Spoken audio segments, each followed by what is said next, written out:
Hey, have you heard about my AI alter ego? That's right. Ask Alan Anything is now live, and we've trained it on my 13 books. We've trained it on over 200 podcasts. It has most of what's in here, not everything, but most of what's in here. And you can, when you're sitting around going, gee, I wonder what Alan would do in this situation, or I wonder what Alan would say in this situation. Well, now you can. Go to whatwouldallansay.com. Enter the coupon code podcast because you're going to get half off. It starts at only $10 a month. And now when you're thinking, I wonder what Alan say? Now you can actually ask. Go to whatwouldallansay.com, enter the coupon code podcast, and start asking me anything.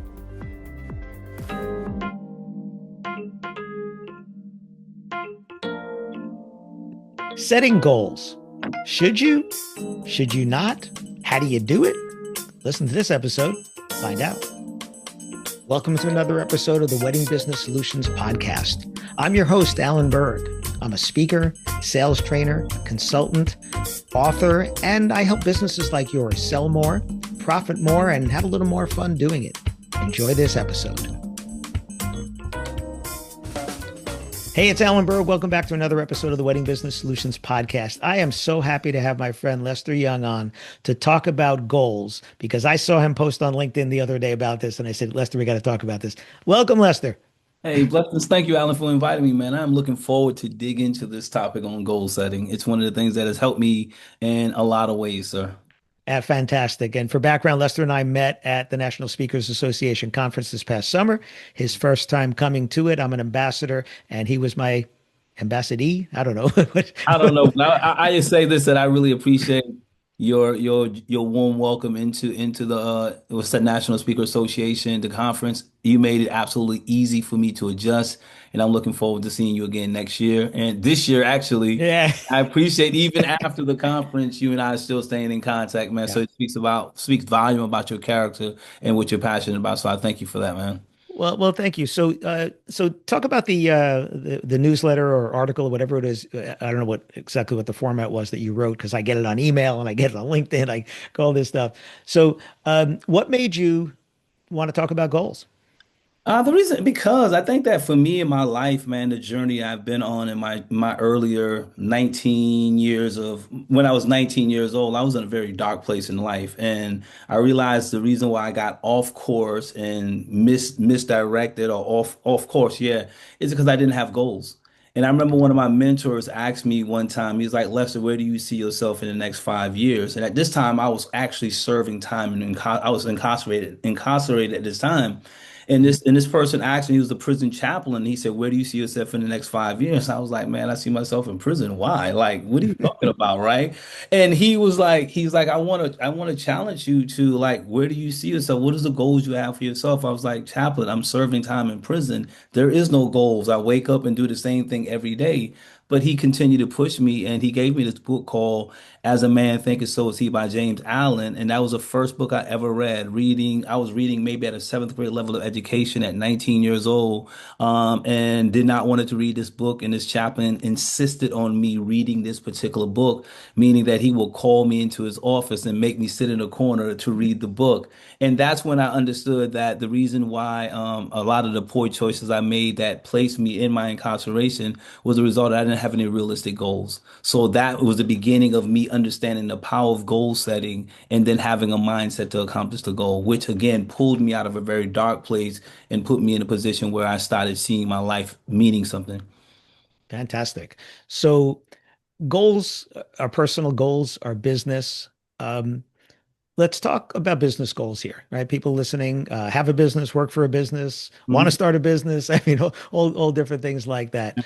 Um, where where does somebody start? Again, let's say it's somebody like you, they're just doing day to day, right? They're just doing a day. They're getting leads, they're following up, they're making sales, they're doing whatever, but they're just kind of rowing along on the same Mhm. river every day with the Yeah. same thing. How do you get out of that? Where should you start? I would say, Alan, what has been beneficial to me is before the goal setting, I think we need to step back for a minute and understand that you can have as many goals, you can have the beautiful journals, you can have the vision boards, you can go buy a bunch of books on goal setting, you can sit in groups, accountability groups, and talk about goal setting. But what I realized early on in my personal development and even in business is that it starts with a mindset first.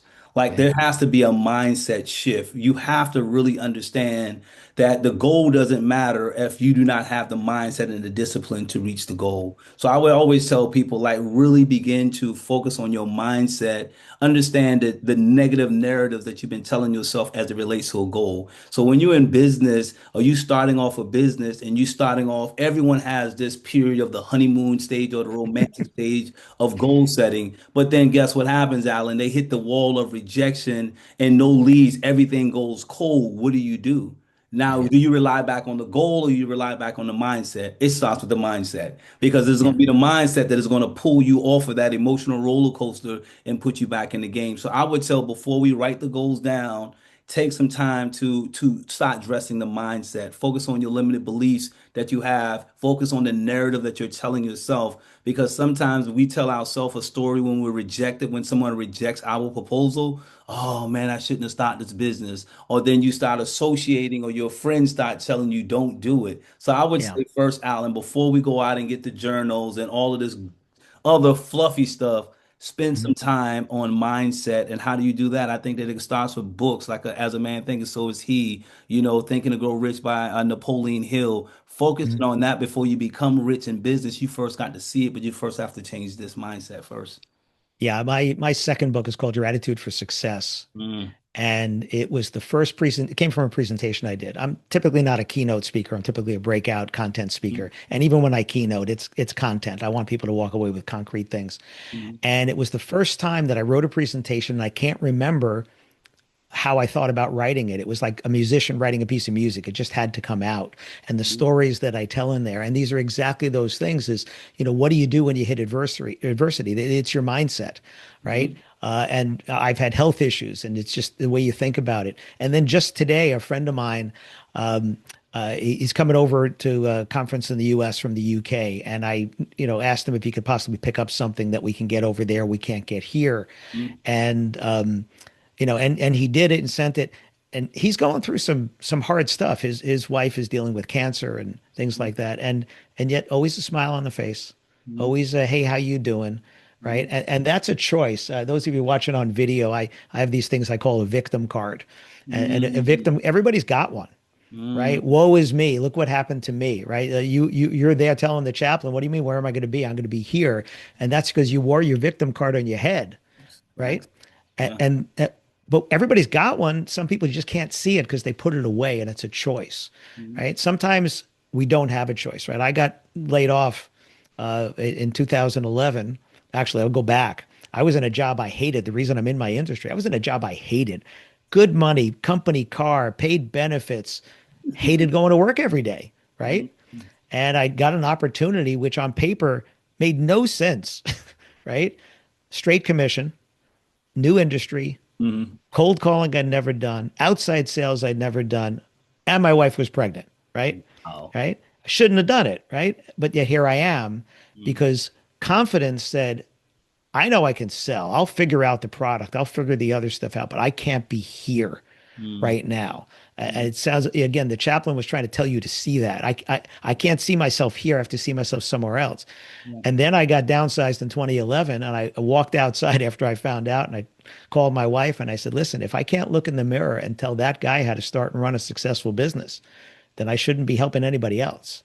Mm, Right. It's mindset, it's attitude. mhm. So interesting thing with goals. I've mentioned on the podcast a few times, my uncle, he passed at 93. He was still a life coach Wow. at 93. Wrote 7 books. He had been on Oprah when she was in Chicago twice, once as the only guest.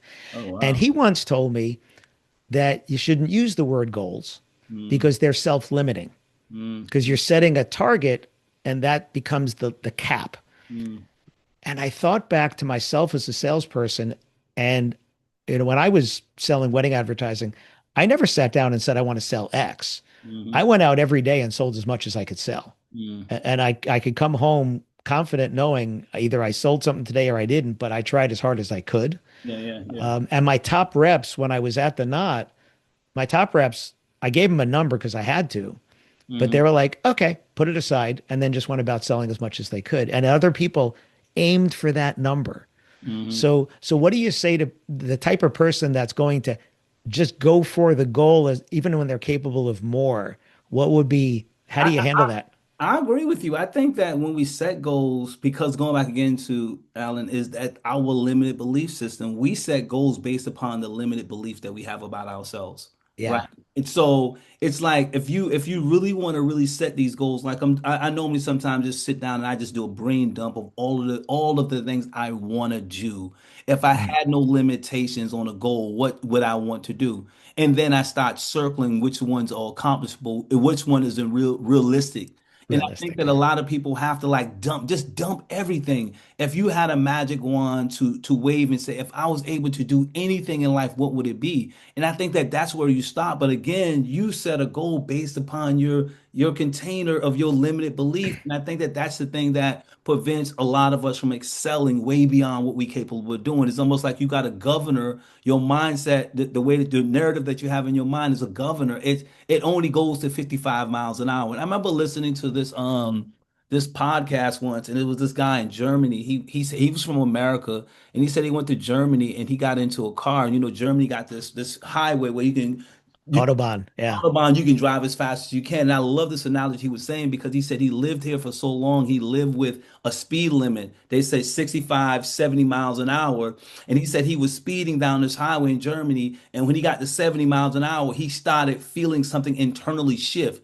Everybody else was like flying by, doing 120, 130, 140 because they were accustomed. They had no limitation on that. Right. But in our culture, he said everywhere when you're driving on the highway, you got 45 miles an hour. So internally, you don't internalize the speed. Even though the car that you have in America is 160 miles on the dashboard, most people never took it there because they're afraid if they accelerate to 160 miles an hour, the car is going to decelerate. It's going to blow Bull- up.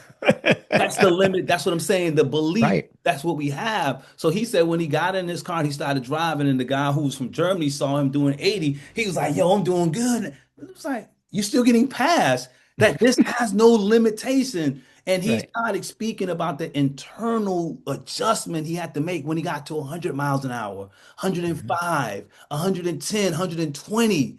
And once he was able to break that limitation, he said now he found himself driving at 145 miles an hour and it was no fear. And Right. he used that to us when it comes to goals. Many of us, we can set the goals. Mike Tyson says it best. Everyone has a plan until you get hit in the mouth, right? And that's called life.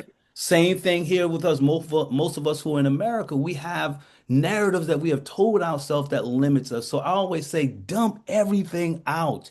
And then with no limitations, what you create. And then from there, you circle now the reality. Can I do these things? And every day you go out and you seek to accomplish these things that you set for yourself. Imagine if we live with no limitations, Alan. Yeah. Imagine that what we're really able to accomplish in business. We could excel way further than we are in business. But again, we have to focus on our mindset. And I'll close with this one. You mentioned gratitude. Again, part of mindset and goal setting is having what I call your deposit bank of gratitude. Be grateful and have that gratitude box full every day. Because when you get hit in the mouth with business, you can always pull from that thing again. And from there, you start doing all you can do within your ability and you begin to reach these goals. But you have to, again, focus on that mindset and remove the limitations from your life. Yeah. What's the, you always see it on a piece of wood or a rock. What would you try if you knew you couldn't fail? What Right. would it be? Yeah. Right. And you know, we have to be realistic, right? I'm never going to be in the NBA. Not at 5'5". I'm never going to be in the NBA. Jesus. I'm not Spud Webb. I'm not Spud Webb, right? But there But was someone that did it though. but somebody who did it, right? Exactly. Exactly. Several people. Nate too. A guy named Nate made it as well. Right. Right. But then there's other things, I people who have read my books or have heard me speak or whatever, I started Taekwondo at 39, not Hmm. at 9, not at 19, at Hmm. 39, right? Never thought I'd do it. I did it because my kids were doing it, thought it'd be fun, right? Hmm. And on the wall behind me over on the side here, I have my first degree black belt and my second degree black belt. Hmm. What? Crazy, right? Yeah. In Yeah. 2013, I started learning Spanish and I've presented now in 5 countries, right? I'm learning Wow. French now for 5 years. I'm not presenting it. I have presented in French once, but I'm going to France finally this summer, taking a cruise, and I want to be able to get off the boat and speak. That's what's And up. I very often post my milestones on my Duolingo French. And I always say this isn't about this isn't to brag. Hmm. This is to say that, if you want to do anything in life, you have to be consistent. You Hmm. have to show up every day. Hmm. And some days you show up a lot and some days you show up a little, but you showed up every day. And there are days where I do one lesson just to keep my streak. And then days where I'll do 10, 15 lessons because I have the time, right? Hmm. I'm on a plane or I can do something like that. Hmm. And that's what it is what's the consistency? If you really want to do something, Yeah, it you have to be consistent doing it. So, the chaplain sat you down reading, and the first day it was hard, was right? hard. Right. But then it gets easier and it gets easier and it gets easier. Um, and the thing is, I actually like when it's hard, Mm, right? Adam Grant wrote a book about that hidden potential mm, and how being okay with being uncomfortable hmm. is when you're growing, right? I, Because otherwise you're staying under that cap. I see that, and I go back again to the chaplain. I think that when the chaplain helped me make that small shift of seeing something and creating a pathway, I look at like I was sentenced to life in prison that I was not supposed to be in this conversation with you, according to numbers. I was Hmm. supposed to die in prison. But because of that goal, because the chaplain helped me again see that my mind, as James Allen says, that your mind is like a garden, what you plant it will grow. And Hmm. and then from there, giving you a vision for what your life could be. For a long time, I didn't have an idea what my life was going to look like. But because of those conversations with this prison chaplain, I started seeing myself different. And what I would say with goals too, Alan, is what I learned is the power of what I call the guardrails of your ears in your eyes and what you say to other people. And what I mean by that is that it was important for me to put in, like, those horses when they racing, they Yeah. put the Blinders, blinders. blinders. It was very important that when I set out a goal, say, man, I'm not going to die in prison. I'm going to one day be free in prison. I had to put on the blinders to stay focused on what the vision was. And then to put blinders on or ear mugs or something in my ears, not to hear the negative talk that people were telling me it was not capable of doing, Mm. right? Because people say, oh, you're not going to ever get out of prison. Look at me. I look at another guy and he's been in prison for 30 years and look, and he's like, oh my God, they did it to me. I was just like you, young man. And I look at me now. So I had to like fight through my own self-narrative thinking, negative thinking. I had to put on the blinders and lock in. So how does that relate to the audience? Letting them know that even in your most darkest places, that you can accomplish something that may appear to be not possible, right? Right. I was in a dark tunnel. Like I said, it was a Yeah. very dark tunnel. But when the chaplain taught me the power of the mind shift and then Mhm. put on the blinders, lock on a vision, find something that will give you life. That even when Yeah. they say it's not possible, like entrepreneurship, you want ownership, you want to be able to make impact with your family, you want to travel, etc. You want to help those that you serve. That is Mhm. that is reachable, but you got to put the blinders on to that. When you get punched in the mouth, metaphorically, you still going because your anchor, that why and why you started that business is going to keep you afloat when everything else is going crazy. But it starts there again. You know what I'm saying? So that's what I really want to just Yeah. let people know is that no matter where you come from, I'm just speaking from my lived experience as someone who sat in that system and I could easily stay. I could have been in that system right now, but I've been blessed, been home, 12 years. And because Yeah. I got out with the goal in mind and Yeah. still consistently working on that goal. And I always got to give credit to mentors because Mhm. mentors are those guardrails to keep you focused on the goal. My mentor told me, they said, when you get out of prison, going back into that victim card, he says, it's easy for you when you walk out of prison to see yourself as a victim. He said it's Mhm. important as you pursuing the goal, it's important that you see yourself as a victor versus a victim. And Right. sometimes he said you have to remind yourself. He said, go get you a nice suit when you get some money, dress up, put on something nice, and go to a coffee shop and read over your goals of what you want to accomplish. Because he said that's going to remind you who you are. And it's going to shift the mindset again that you're not a victim. Because when someone sees you dress up nice, they're not going to see all of the problems. They're going to Right. see, Right. so he said before you feel success, sometimes you got to dress for the success. And that's what I said. All of it's still about the mind shift that you have to put the work in first. Right. And it's also trying to see it, see that goal. Hmm. Um, I realized about myself that we need money, right? Like we have to put a roof over our head and food Hmm. on the table, but money's not my goal. Hmm. And I see people who money's the goal, and I always, I'm very clear now that you can't have it all. Mm-hmm. Like there's people that have more. There will always be people that have more. We'll talk about Jeff Bezos and Yeah. Elon Musk and Warren Buffett, and then Mm-hmm. they do stupid things with their money. But that's a whole nother story. I actually say that to my wife all the time. I see people doing stupid stuff, and I say I never want to have so much money that I do stupid stuff. Yeah, You know, if man. you have money like that, you could be helping so much, and yet you still have a lot. And again, we need money, but I was on a podcast as a guest, and the host asked me, "Why do you do what you do?" Mm-hmm. And my uncle used to use the word joy, and it never really sank in for me. I don't know why. It was almost like friction for me. Mm-hmm. And on this podcast, I said, because it brings you value and it brings me joy. Mm-hmm. And I felt it and I owned it. I realized what that meant is if you're benefiting from what I do, Mm-hmm. then you're winning Mm-hmm. and I'm winning. Mm-hmm. But if you're not benefiting, you lose and I lose, Mm-hmm. right? And if I'm not having fun doing what I'm doing, then you lose because you're not getting the best of me, right? Agree. If I'm not enjoying it. So I became really clear on that. And what I do in my life when I think about opportunities is okay, first of all, how will this benefit my audience, my Mm-hmm. clients? Then will it also benefit me? And some of the things I do, I get affiliate, commissions from, and some of them I don't. But it Mm-hmm. always starts with the Mm-hmm. benefit to you.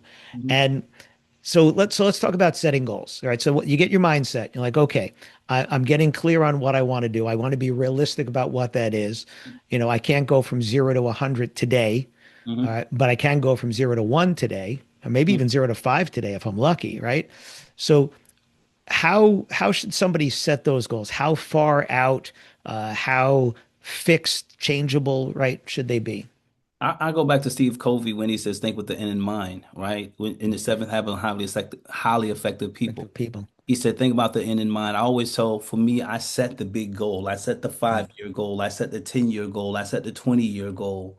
And the further I get out, the more I have to make the adjustment. But that 5 year goal, that 3 year goal, that's my big goal, and I know what I want to do. So I start breaking it down into small pieces. And it says, how do you eat an elephant one bite at a time? Right. I create small practical steps to reaching the goal. And anything that I do, I make sure there's always an alignment with how I utilize my time to reach the goal. See, we can set the goals, but we got to make sure that there's always an alignment. And as I mentioned to you, guardrails. When you set that goal, you need things to guard your time, your energy, your yeses need to be yes when in alignment with that. So that's how I do it. I set it in small increments and I move day by day. I set a couple things that I want to do, not overwhelm myself one bite at a time to get me closer to that goal. And again, having that level of discernment to know what's not a good yes. Like sometimes we can say yes, and that yes could completely pull us off of the Yeah. long-term goal. So when you're Yeah. not clear about what it is that you want to do, and that's where we go back again to clarity, that once you set the goal, gain clarity on it, on what it is that you need to do every day to get to the goal. And again, put the blinders on because sometimes depending on how big your goal is, you may not be that sociable person for a long time, and it's okay. Depending upon the goal, and that's what Yeah. I have to do. I have to what I do now, and again, what I utilize some of these skills from when I was incarcerated. Is like I had to put the blinders on. I had to block out all of the naysayers when they told me it was not possible. I had to block it out, and I use that Right. same method today. So I would just say, get clarity on the goal, set the big goal in mind. How would you, as Steve Covey said, how would you want to be remembered when you die? Like what's going to be said about you in between that dash, and from there you start building from that. From that point on, you start stepping backwards, and you start creating small steps towards that goal. And again, mindset is going to be important because a lot of us, our old habits surface back up as we're moving Yeah. towards the goal. So Yeah. move within small numbers. I'm reading a book now called The 12-Week Year. I love this book because it shows you that some of us, when we set goals, is on an annual thing. We look for 12 months, and sometimes in 12 months, we can drop the ball and say, oh, I got 8 more months to make up for it. But the 12-week year, you set up in small blocks every 12 weeks, you're creating a accomplishable goal to get to that big goal that you have for yourself. And what's that book? The 12-week year. 12-week year. Yeah. So in in that presentation, that book, Your Attitude for Success, I tell a story. Some of you might have heard this listening, called Don't Paint the House. Mm, And the short version is a friend of mine that bought a house. She had gotten divorced and She had to sell the house, and then she bought a house. It was her and her daughter, and it was just such a great thing for her. But Mhm. every time I spoke to her, she's complaining that the house needs to get painted and she doesn't have the time. And one day I told her, so don't paint the house. And she's like, but it needs painting. I said, yeah, right, but you don't have the time. She goes, yeah, I know. I said, so this weekend, why don't you paint one wall in one room? Mhm. Right. And then she told me why she couldn't do that because she didn't have a ladder and the ceilings were high and she needed to patch and plaster, but she didn't have any plaster or a putty knife and she didn't have any drop cloths and right. So if she really wanted to paint the house, she would have had the little paint chips up on the wall. What color do I want? And she'd Mhm. have the drop cloths ready and she'd have the rollers ready and the paint ready, but she didn't have any of that. So the thought of I can't do it as opposed to I said, yeah, but you know what you can do right now is go buy a brush One thing at a one time. thing at a time, right? And you got to break it down because everything we do in life is a bunch of little steps. Hmm. And some of them happen quickly, some of them happen over a long time. But to say I want to do $100,000 in business, I want to do $1 million in business. How are you going to get there? And then why? And I think it's also a why, right? I had a client of mine that was trying to double their sales, and when I asked why, he said, "Well, I'll look like a bigger player in my market." And I said, "And that's important. Why?" Nah. And then I said something to him. I actually just saw it on a slide. I'm working on a presentation for next week. I said, I want to feed your family, not your ego. That's Right. true. Yeah. Right. I said, so why is this important? Just because you want to be, is that important to you? Like, I don't care. Right. Yeah. I don't care. I want people to talk about what I do for them. I Mhm. don't need celebrity. I don't need, that kind of stuff. But yet some people do. And I think it's important to look in the mirror and ask yourself, so why is that important? Why do I care what other people think? Right. Yeah.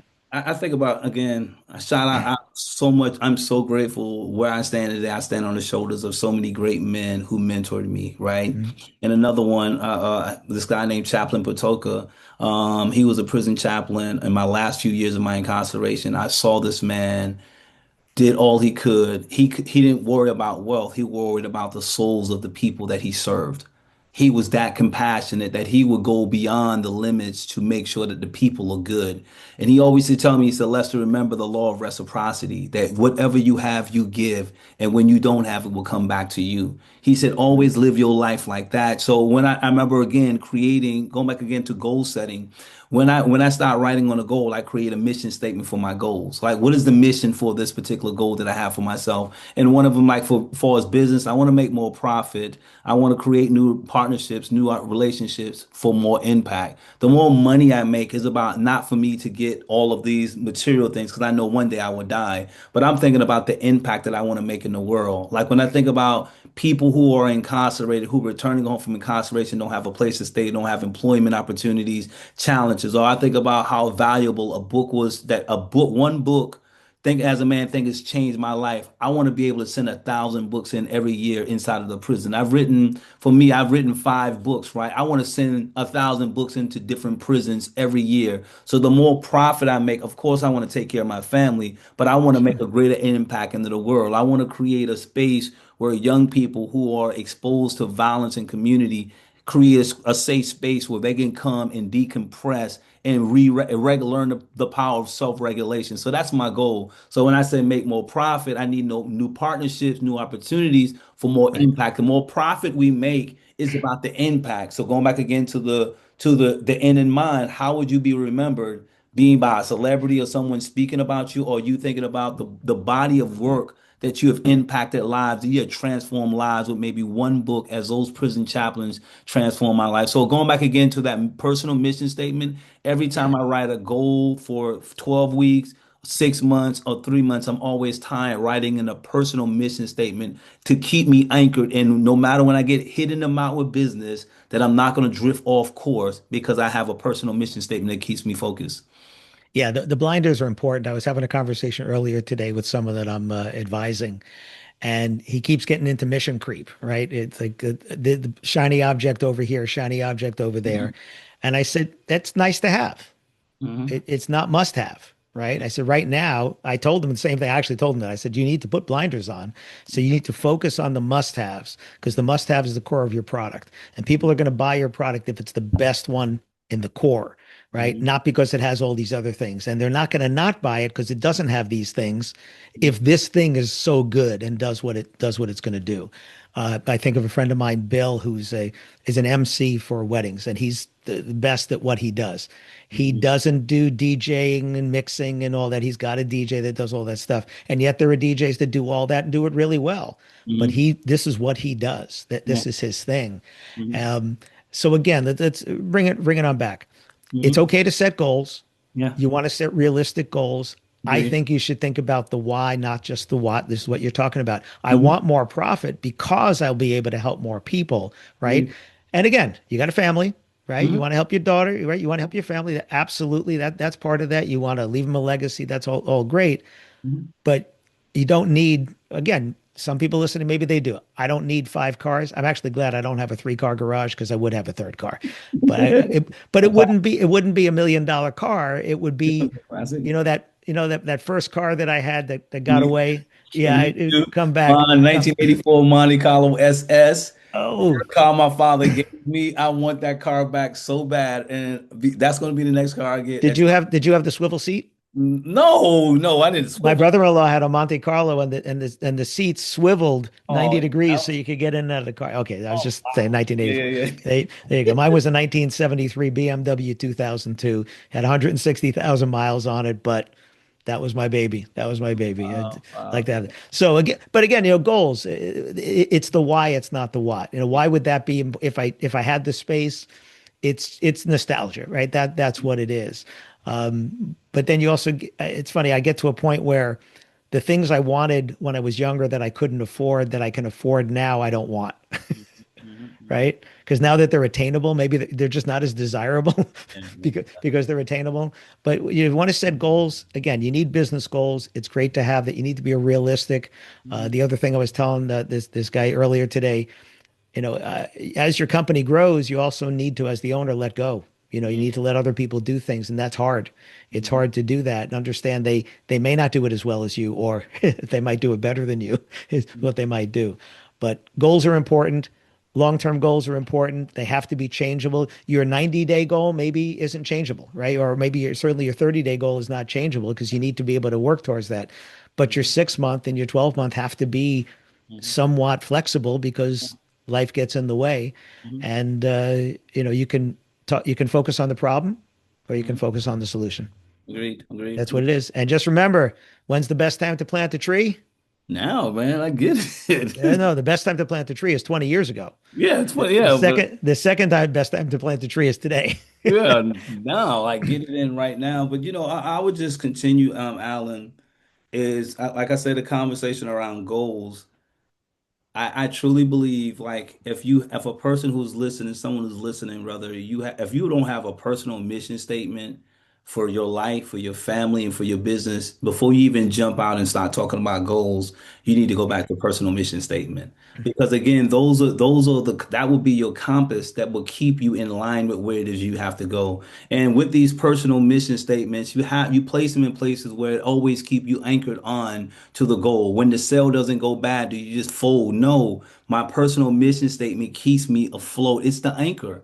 And I see so many business owners, they focus so much on creating the business plan, but then the business plan does not tie into the personal mission statement. It has Right. to be, you have to and even your family, like me, my wife and my daughter, me and my wife, we'll sit down and we'll set like quarterly personal mission statements as it relates to the goal that we will read it. We'll have it places throughout the house or save it for a phone screen saver so that you can see it. So that Mhm. now when you're working every day, you're working on that goal, you're reminded of the why. Like this is why I'm doing what I'm doing, right? So that keeps you afloat. And then again, your definition of success, if you're a person of family and you're looking at if you want to solve a lot of the problems, social problems in our society, you said if I make $1 million, $2 million, what do I want to do with all of this money? Do I want to help the homeless population? Do I want to help my church?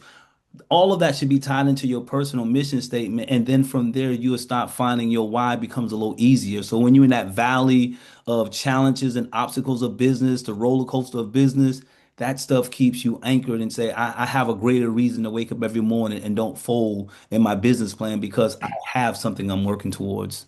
Yeah, again, you have clarity. That's what it is. You have clarity. Mhm. Oh, I'm looking at the clock here. Lester, we could talk about this forever. Thank Absolutely. you so much, my friend, for coming on. Thanks everybody listening. The show notes will have your social handles, your website, how to get a hold of you. I'm sure they'll find you books there and all. So thanks for listening, everybody. Lester, thank you so much for sharing your wisdom. Appreciate you, Alan. Love you, man. I appreciate your friendship, man. Love you too. Right. Hi, it's Alan Berg. Thanks for listening to this episode of the Wedding Business Solutions podcast. If you have a suggestion for a future topic or guest, please go to podcast.alanberg.com and you can make your suggestion there. You can also do it at Ask Me Anything, which is a button on that page, or just email me at alan@weddingbusinesssolutions.com. And if you'd like to find out how I can help you with sales training, website review, consulting, or speaking for your group or organization, possibly at no cost to the organization, contact me directly, alan@weddingbusinesssolutions.com. Thanks again for tuning in.